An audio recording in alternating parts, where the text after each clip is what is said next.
Alright, this is Ken Rosever. We're going to continue with our discussion of expectation. This problem is on page 275, and it's not too bad. Let's look at it. Pizza deliveries. A pizza shop owner determines the number of pizzas that are delivered each day. Find the mean, variance, and standard deviation for the distribution shown. If the manager stated that 45 pizzas were delivered on one day, do you think that this is a believable claim? Well, just looking at it, you got a 35, 36, 37, 38, 39. It doesn't look like 45 is anywhere in the cards, but we'll talk about that more when we get there. First thing I'm going to do is figure out the mean, which is also known as the expectation. So, the mean, we know, has the formula that they also write it E of x, or the sum of the values times the probability of each value occurring. And what we have here is 0.1 times 35 plus 0.2 times 36 plus 0.3 times 37 plus 0.3 times 38 plus 0.1 times 39. And when you do that up in your calculator, I believe the answer you get is 37.1. So that would be our expectation. On average day, the pizza shop owner can expect to deliver about 37.1 pizzas. Well, you can't deliver 0.1 pizzas, so we'll just call it 37. So about 37 pizza on an average day. Okay. We next want to figure out the variance. Well, there's two ways of doing that. The formulas are on page 270. You have two options. I prefer the top option, which looks like this, but I'll show you both formulas. So the one I'm going to use, I'll write here. It's sigma squared. That's always the symbol for variance when we're talking about a population. And this is the sum of the differences between the value and the mean squared times the probability of that value. So notice you got to figure out the difference, you got to square it, and you got to multiply by the probability. This should remind you of figuring out the variance for weighted or categorized data, right? Kind of similar. The other formula you can use is also on page 70. It's in the yellow or orange box. I can't see very well. The lighting in here isn't that great. And it looks like this.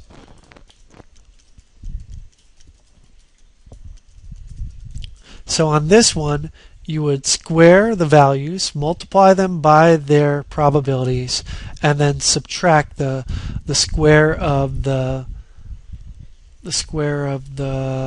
average or expectation from it. So either one is pretty easy to do. I'm going to do the top one though. It's really up to you which one you want to use. So based on that, the first thing I got to figure out is the differences. Because doesn't it say right here, I need the differences squared. The difference between the value and the mean. And the mean was 37.1. So the difference between 37.1 and 35 is negative 2.1, but we'll leave off the negatives because we're going to square them in a moment anyway. So 2.1, 1.1, 0.1, 0.9, and 1.9 are the differences. So now writing the formula out, I would have 2.1 squared times 0.1 plus, because I'm summing up all these things, all these differences squared times their probabilities. So then I have 1.1 squared times 0.2. Then I have 0.1 squared times 0.3. I have 0.9 squared times 0.3 again. And finally I'm adding to that 1.9 squared times 0.1. And when you do this out, I believe you get 1.25 or something like that. Let me just cheat a little and look in my teacher's edition, teacher's edition, to confirm that. Yeah, they have 1.3 because they round to the nearest tenth. And typically when we're doing standard deviation or variance, we always round to 1 decimal place more than is displayed in the values. So the values are accurate to the ones place, so we're going to round off, even though it does come out like 1.25 or something like that. We're going to round that off to 1.3. But we're going to hold on to the actual value, 1.25, in our calculator, because they also ask for the standard deviation. So we don't want to figure out the standard deviation off a rounded value.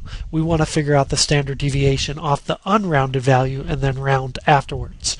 So we take 1.25 and we square root it. So square root. And it wasn't exactly 1.25, or maybe it was, I don't remember. But, come on. And we get 1.118, which just, I'll write that down, 1.118. Where's my pen? Donde está? There it is, 1.118, which we'll call 1.1. All right, and does that agree with what? Yes, that's what they have. And this whole thing with the 45 pizzas delivered on one day, do you think it's a believable claim?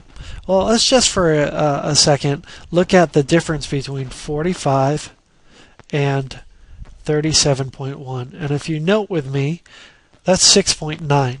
Well, take 6.9 and divide it by 1.1. And you'll get about 7. You can see that without a calculator. So that's about 7. Now let's use Chebyshev's theorem. If you remember, Chebyshev's theorem tells us what percentage of values will be within so many standard deviations of the mean, no matter what the distribution is. It tells us at least the minimum percentage. So I'm going to look, if we are looking at 7 standard deviations away, then that's 1 over k squared. 1 minus 1 over k squared, which is 1 minus... Oh, my pen stopped working. Come on. Garbage. I hate when this happens. Okay. Give me a second here. Let's try it now. All right, 1 minus 1 over 7 squared, which is 1 minus 1 over 49, which is about the same as 1 minus 1 over 50. I think you'd agree. And 1 over 50 is 0.2, so 1 minus 0.02. So 98% of the data would be, so here's 37.1, and if we want 7 standard deviations that way and 7 standard deviations that way, we would get to 45. But 98% of the time it would be less than that, no matter what.